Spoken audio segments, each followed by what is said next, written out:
morning. Ooh, that was a little loud. How's everyone doing this morning? Good, good. Hey, if you have a Bible, which I always encourage you to bring, or if you are one of those you prefer to read and follow along on your phone, that's perfectly all right. I want to go ahead and encourage you, be turning this morning to the book of Ruth. The book of Ruth is this tiny little book. It's about 4 chapters long in the Old Testament. It's a book that we oftentimes think is insignificant, but it has a powerful message. But while you turn there and you're pulling out your Bible and you're flipping to that page, let me go ahead and ask you a question. Have you ever been in a situation that was just broken? It was messed up. Maybe because you've done something, or maybe it's just because we live in a broken world, but you find yourself in a really bad situation. And then all of a sudden you have that one person who comes into your life. That one person who seems like they were divinely put in place by God to bring goodness back into that space. Someone you can vent to. Someone who's there in your corner fighting on your behalf. Someone, maybe it's a spouse. Maybe it's a best friend. Maybe it's a family member. Maybe it's a mentor. Maybe it's just some random dude on the street and you have this thought of, wow, God has put this person in my life to help me get through what I am facing right now. Have you ever been there?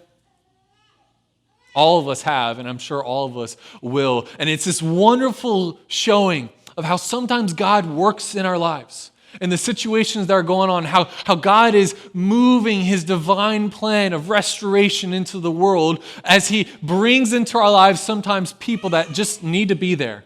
People who are like, they are the person who needs to be in your life at that moment in time. Well, we see this all throughout the Bible, and especially in the story of the book of Ruth. So as you turn there, let me go ahead and give you some background information what's going on. You see, the story that we've been looking at, as we're looking at how the whole Bible is telling one big story, piecing everything together, we've seen this God who wants to fix the world, who wants to bring his restoration, his purpose, his glory back in the world, to build a relationship back with us. And he's promised that he's going to do it through this family line of this guy named Abraham. Abraham's descendants are known as the Israelites, and they have this promise to enter into this promised land, and that when they get there, they are going to be a blessing upon the world, that God is going to fix the world through them. But then we saw last week in the book of Judges that once God's people got into the promised land, got what they wanted from God, then, well, things fell apart, right? The book of Judges is this constant story where you're looking at these people and you're like, guys, you should be better than this. You're supposed to be the hope of the world, and you're screwing it up. The whole book of Judges is just this chaotic mess. And you end the book of Judges scratching your head thinking, well, these people are supposed to be the heroes. They're supposed to be the saviors. And now they need a savior. How is God going to come in and fix his people when they're like this? Well, that's where the book of Ruth picks up. See, the book of Ruth is the beginning of God fixing his people. And we get to see a God who is at work even when his people are rebellious, even when his people take one step forward with him and then 2 steps back. What God is doing to further his plan. It's a beautiful story. But it picks up in this setting of chaos, in this setting where the own government of the Israelites that was supposed to be about generosity and justice has turned towards corruption and greed. It's in this setting that the book of Ruth takes place. And we know that from the very first words of the book of Ruth, because the book of Ruth opens up in chapter 1. And it says, in the days when the judges ruled. So right off the bat, we're knowing, okay, this story is going to take place in a time of chaos, in a time of fear, in a time when everyone's looking around wondering, what is going on? This story is going to take place. And if this wasn't bad enough of a setting, it gets worse because the very next clause in that first verse says, and there was a famine in the land. So not only is the whole government a complete mess and chaos, but now there's a food shortage. And that doesn't seem like a big deal for us, but you got to understand this is an agricultural economy. All of life revolved around the farming of this timeline. So now there's a famine. People are hungry. And we see what this causes in the end of the verse 1, where it says, a man of Bethlehem in Judah went to travel away in the country of Moab, he and his wife and his 2 sons. The man's name is Elimelech. He's got this wife named Naomi. He's got these two sons. He's an Israelite, and he's leaving the promised land to go off to an enemy nation's land because the idea of staying in Israel is worse off of survival rating than leaving, going to a different place. Think of it like this. As American citizens, imagine one day leaving here and to go live off into an enemy state, because the idea of living with the enemy of someone who wants you dead is a better survival rate than staying where you are now. Like, this is a bad situation, right? And I know the idea of leaving because of a food shortage seems weird to us, right? Because if there's a food shortage for us, what do? Well, we grumble, we complain, we still go to the grocery store, we just pay the higher rates, we maybe buy a cow and we stockpile on toilet paper, right? That's what we do. We've all seen us do it, right? That's how we respond to this. So the idea of leaving your home because there's a food shortage seems kind of weird to us. But I think on a deeper level, there are aspects of this that we can relate to. Like the feeling of, hey, you're leaving town and you're moving away to live somewhere else because of a different job you're taking. And that feeling that you get of like, I don't know what I'm walking into. I'm not going to be known by anybody. Is this going to be my community? Am I going to find a place where I can belong? I think that's something that we can all relate to. Especially if you've ever been to a high school, right? You have that feeling of, do I belong here? Do I have my posse, my crew, my sense of community, right? If you've ever been to high school, you should be able to relate to how this family is probably feeling, where they've left everything behind. Well, unfortunately, tragedy strikes this family, because we're told in the 3rd verse of chapter 1 that Elimelech, the husband of Naomi, died, and she was left with her 2 sons. Now, we don't know why Elimelech dies. The text doesn't tell us. It could have been a tragic accident. It could have been a disease. It could have been he had too much salt in his life that he was eating. It could have been dying from a feeling of failure. Here he is as the breadwinner, and he's having to move his family to an enemy state. I imagine as a man, he would feel like a failure. And maybe that's what kills him, is just that brokenheartedness. And so Naomi is now a widow. And she's got 2 sons, and they marry 2 Moabite women, not Israelite women, but the enemy, right? So they marry the enemy, and the women who are the daughters-in-laws are Orpah and Ruth. Now, what happens from this is shortly after this, Naomi's sons die. So first her husband dies, then her sons get married, and then they die. So now she's left with these 2 daughters-in-law who are of a different people group than her, a people group that have made it abundantly clear that they're the enemy of her own people, right? And she's dealing with this traumatic pain. Like, try to picture in your mind how she must be feeling. She's left everything she's ever known behind, moved to a different place, and in that time frame that she's been there, she's watched every little bit of security and hope in her life crumble and fall apart. Where her husband dies, and then her sons die. She's brokenhearted over this. And so she decides, I got nothing left here. I'm going to go back to Bethlehem because she's got nothing left in her life. Now, her daughters-in-law, Orpah and Ruth, are very good, where they're like, hey, we'll go with you. We're family. We're going to do this together. But she doesn't want anything of it. In fact, she tells them in verse 11, she says, turn back, my daughters. Why will you go with me? Have I yet sons in my womb that they may become your husbands? Turn back, my daughters. Go your way, for I am too old to have a husband. And if I should say I have hope, even if I should have a husband this night and should bear sons, would you therefore wait till they were grown? Would you therefore refrain from marrying? No, my daughters, for it is exceedingly bitter to me for your sake that the hand of Yahweh has gone out against me. In that final sentence, we can see where she's at. She's at a spot where she's looking at all the bitterness and brokenness and tragedy and loss that she's experienced. And she blames God. She thinks God has treated her unfairly. That God is punishing her for something. That God is targeting her. And she doesn't know why. Have you ever felt that way?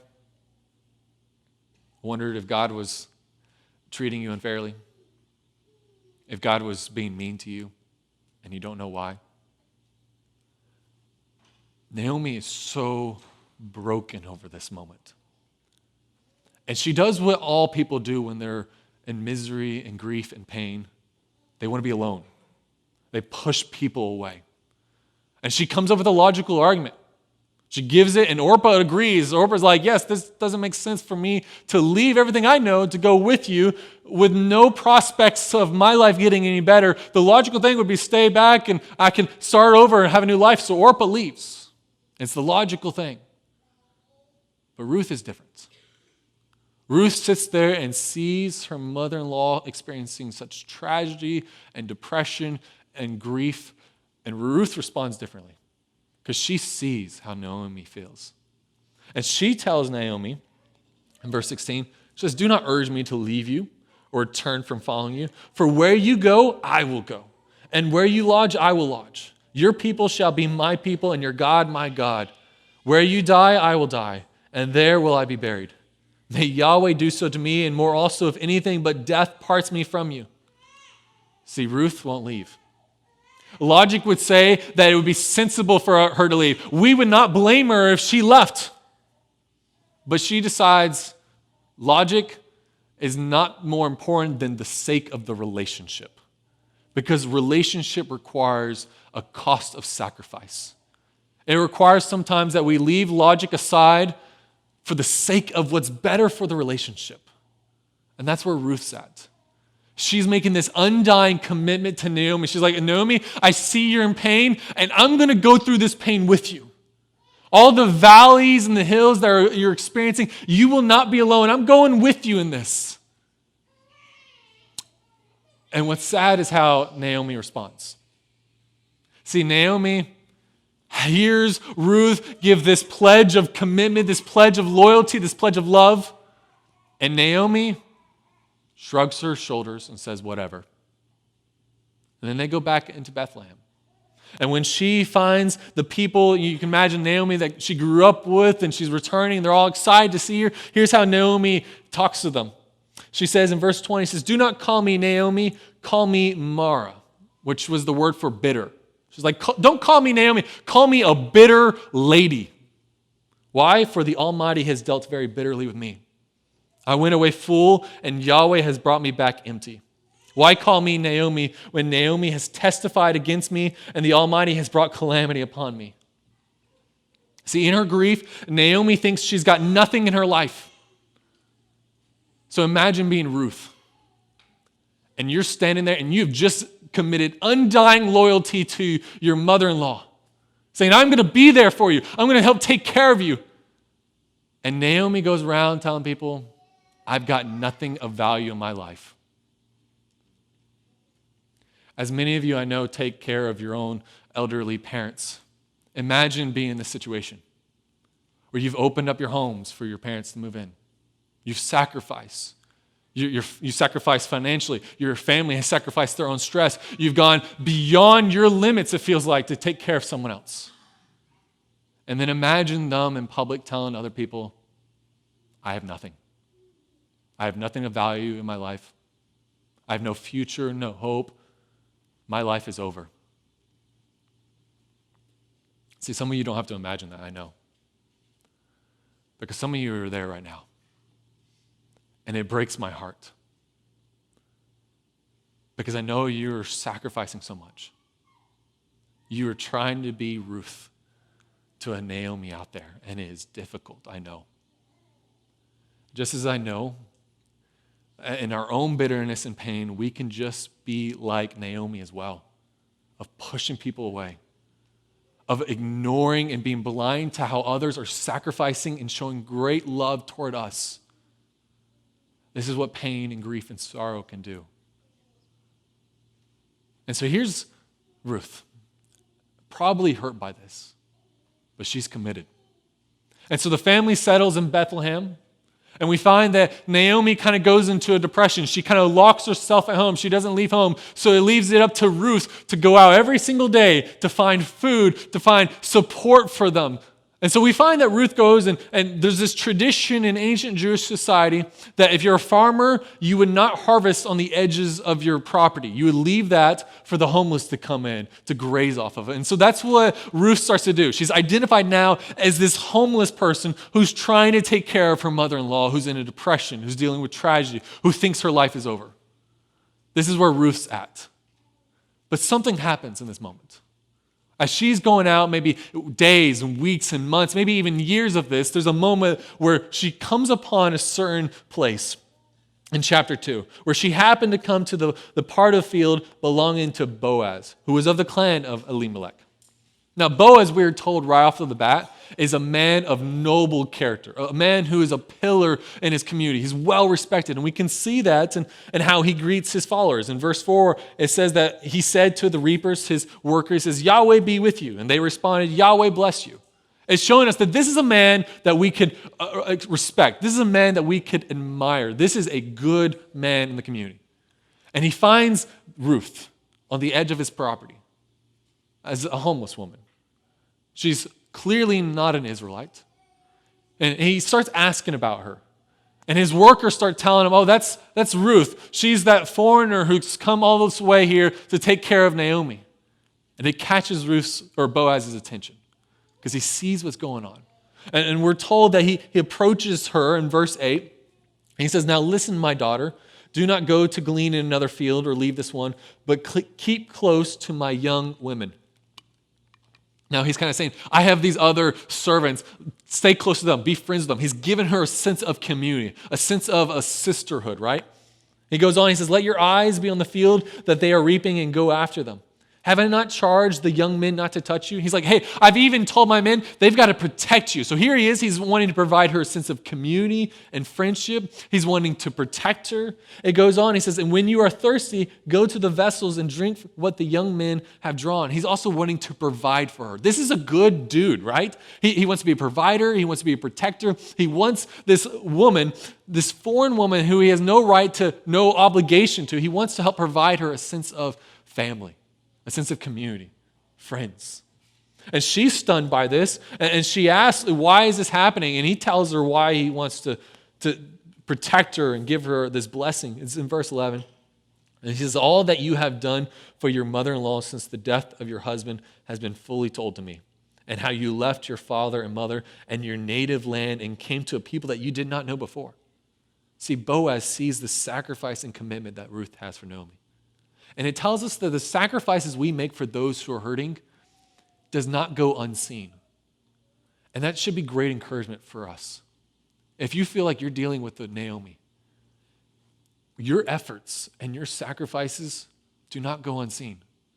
More importantly, there is a God who sees you, who is proud of your sacrifice for the ways that you are adamantly trying to love God and love people in that difficult space. There is a God who sees you.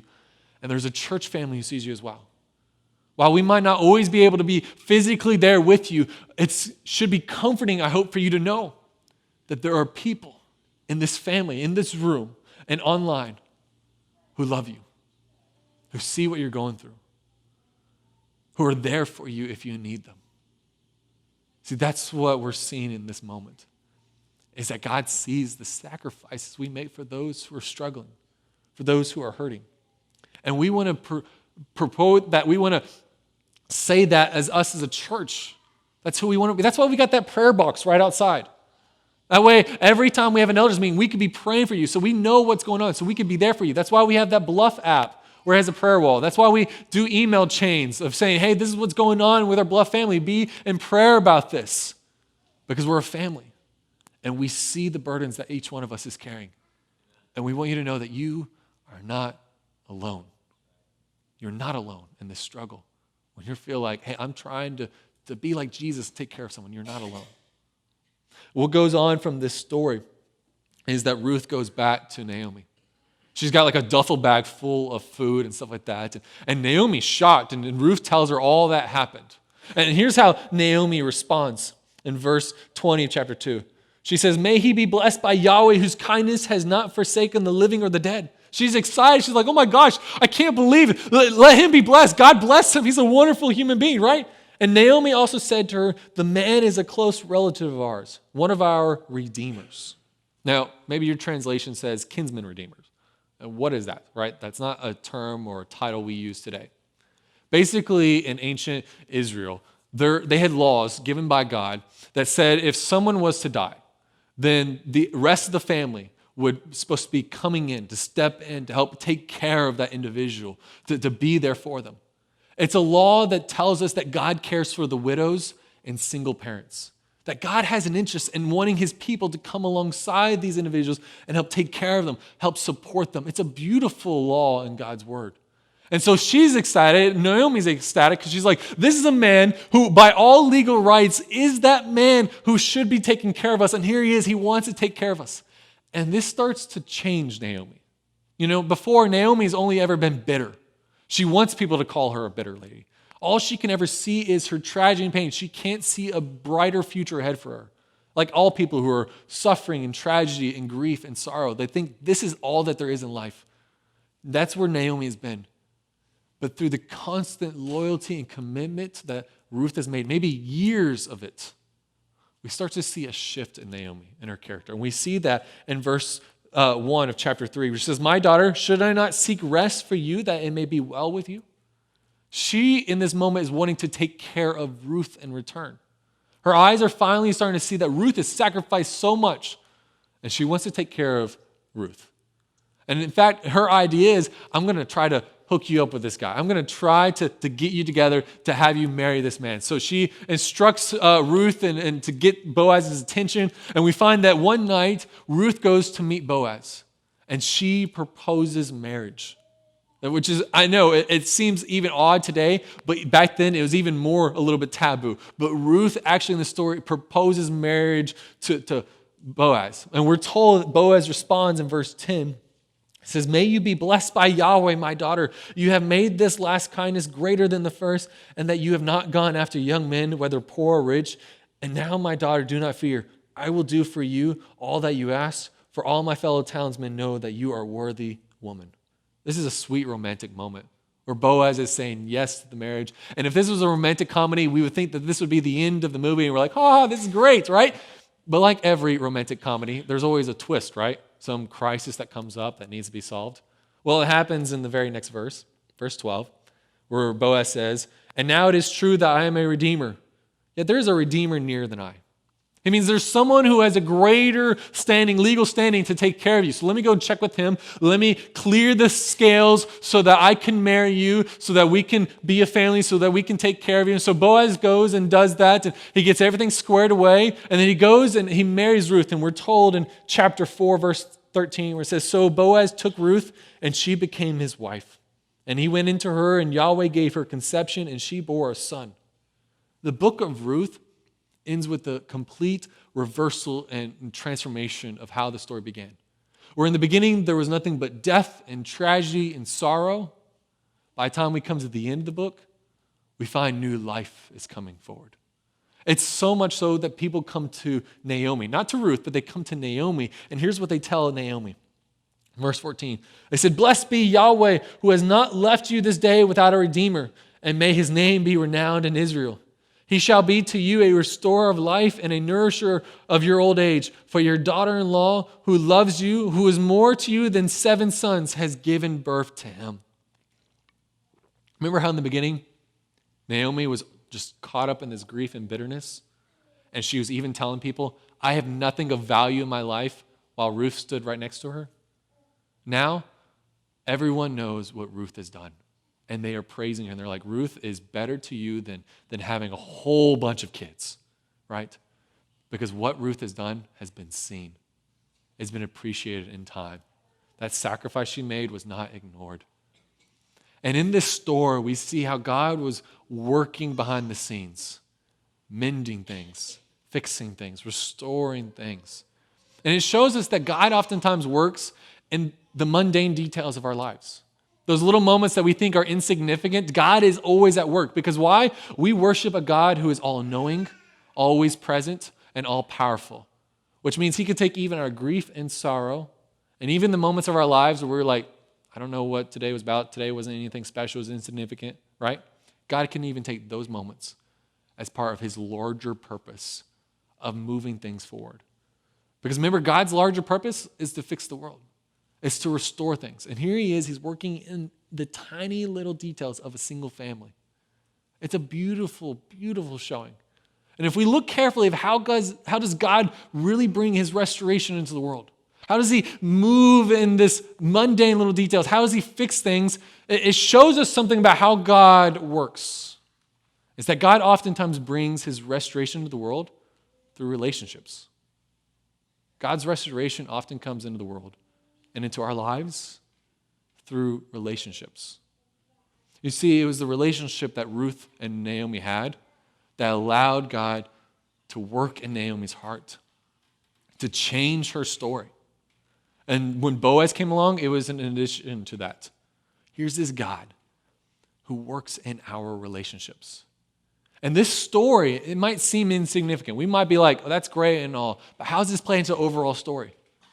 It's because of the son that was eventually born from Ruth and Boaz. See, we're told at the end of the book of Ruth, this little passage, where it says they named him the son Obed. He was the father of Jesse, the father of David. And so the book ends with this genealogy pointing ahead that there's this guy coming ahead. His name's David. He's Israel's greatest Old Testament king. And we're going to touch on him in a couple of weeks, right? But he is this promised guy who's coming ahead. And it shows us that this little family, God was using to move towards a greater restoration that was coming ahead. And this is a beautiful testimony of how God is active in our lives. And this story overall should be encouragement to us in one of two categories. Because we're either a Naomi or we're a Ruth and a Boaz. And if you're a Naomi, I understand that you might be experiencing some tragedy, some sorrow, and some pain in your life. And that grief can feel like you're drowning in it. It can feel like you're just struggling to come up for air. And I find that we get really good at hiding when we're a Naomi. With plenty of social media filters and a busy schedule, we can convince other people that we're doing just fine.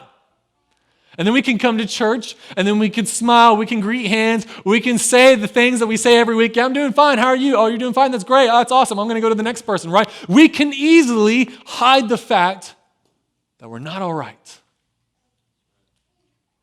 We can all do this. So please hear me if that's you. Please hear me. You are not alone. You're not alone. There is a hope that is coming in the future. But if you're in Naomi right now, please seek some help.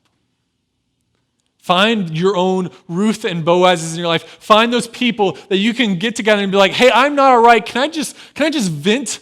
Can I just get this off my chest? Can I just ask for you to be in my corner? Find those people in your life. See, us as a church, we say all the time that we are a family. We're a family of imperfect people who are coming together to worship a perfect God. This God, we see all throughout the Bible, has this heart of community at the center of how this family dynamic works. This is not, hey, let's come to a show, let's hear a message, and let's go home. This is about coming together to be a family. That's why we say all the time, we value participating in small groups. That's why you can sign up on a small group by pulling up your phone, get on the Bluff app, or right now at the hub, there's a sign-up sheet if you want to sign up for a small group. We say this all the time because life is hard. And it's even worse if you try to go at it alone. We worship a God who wants us to be in community. So it's silly when we look at Christians nowadays, and Christians so oftentimes just want to be by themselves. That's not the biblical model. Life is hard, and God has given us this family. So we encourage you, sign up for a small group. And I understand maybe life is a little bit hectic and busy, and you can't fit in. But I'm sure there is someone in your life who could be a Ruth or a Boaz to you. Someone in your life who hasn't given up on you. Someone in your life who sees your tragedy, who sees the grief and the bitterness you're carrying. And if you just open up to them, they would be there for you. Us as a church, we want to be that. I hope you can find someone like that here in this church. But if not, find someone in your life who can be like that. And if you're not a Naomi, then I want to tell you, you have an opportunity to be a Ruth. Because there are plenty of Naomis out there around us. And maybe there's someone in your life who needs you to be like a Ruth to them. Who needs you to be the kind of person who will stick with them. Who will see all the mess that the other person is and say, you know what, I see this, I'm going through this with you. I'm going to be there with you. You have the opportunity to be like that. We have the commandment in Scripture to be like that. You open up the Bible, you go to the New Testament, you find in places like Romans chapter 12, and it says this, it says, love one another with brotherly affection. Outdo one another in showing honor. Are you doing this? Could people say that you're someone who loves with brotherly affection? Could people say you're someone who wants to outdo others in showing honor and being there for someone? Would this describe you? What about this next verse in the book of Galatians, chapter 6, verse 2? It says, bear one another's burdens and so fulfill the law of Christ. Does that describe you? Does that describe how you treat other Christians? Let me tell you about this. We are really bad in the world as Christians of doing this. Sometime along the way, Christianity became about a show. It became, let's come to church. Let's just hear a sermon. Let's go home. Let me tell you, these commands do not happen in this setting. God has in mind of you being who you're always meant to be. That happens in relationships with others. I can preach my heart out. You will not be any closer to being who you were meant to be just because you heard an excited sermon from me. You move in the pathway of discipleship when you get with others who want to love God and love people and want to see you love God and love people. That's where discipleship and transformation happens. We can do better at this. We need to do better at this. If there's anything we learned from COVID, this is needed. We need to be like Ruth and Boaz. For someone out there, we have this opportunity. It doesn't matter if you're in middle school or you have grandkids who are in middle school. All of us have this opportunity to be there for one another because life is hard, which is also why we encourage small groups. See, small groups are not just for the Naomis out there. They're for the Ruths and the Boazes to give you a space where you can develop relationships, where you can be there for other people. And I understand it's difficult. Believe me, no one knows that better than I do. It is difficult for me as a pastor to be in a small group and to be there with others and be like, hey, I'm struggling. It's difficult because I'm always under a spotlight. This is how pastors are. But this is important. So that's why we're part of it. This is why we encourage you guys.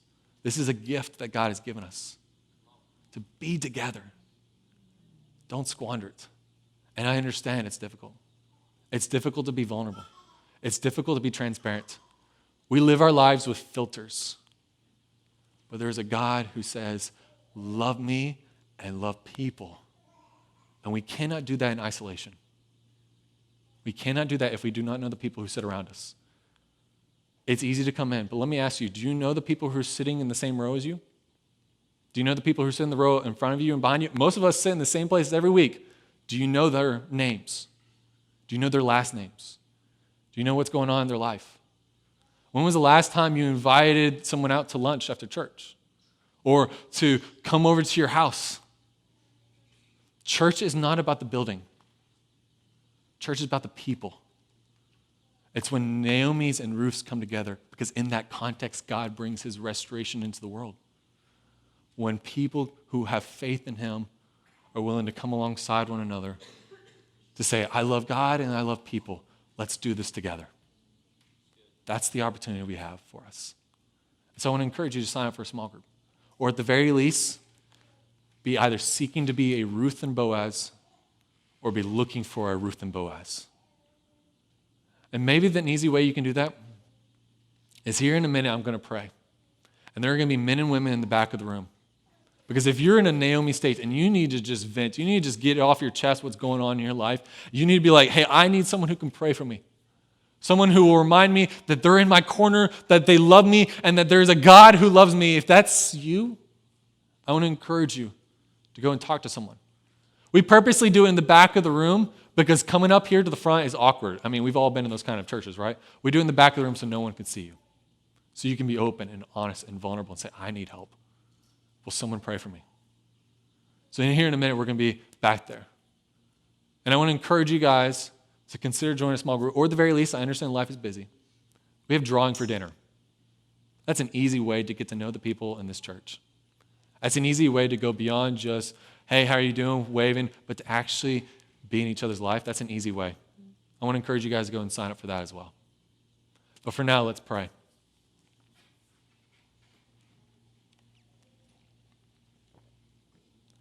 Father, we see all throughout your word that the world will only know of your love if they see it displayed in us. So teach us to do better. Break our hearts where it's cold, where it seeks isolation, and Father, move us to a new place. Father, so oftentimes we're grieving. So oftentimes we're carrying bitterness and sorrow. I understand so well how easy it is to hold this in, to not tell anybody, to not seek help. But you've given us this gift of a gospel community. You've given us this gift of a family where you are in the middle of it. You say in your word, where two or more are gathered together, you are there, and when you are in a place, you are doing something, Father.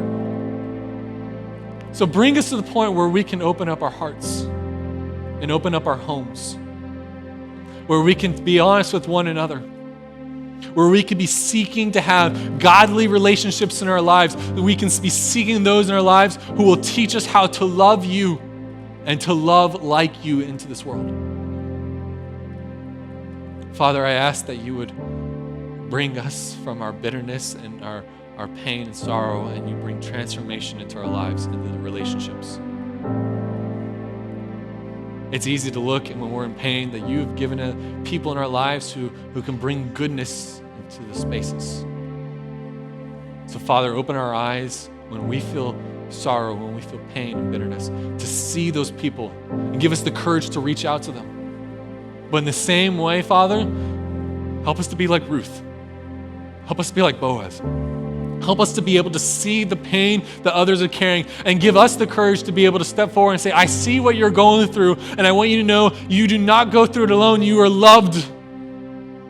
And I want to come alongside you.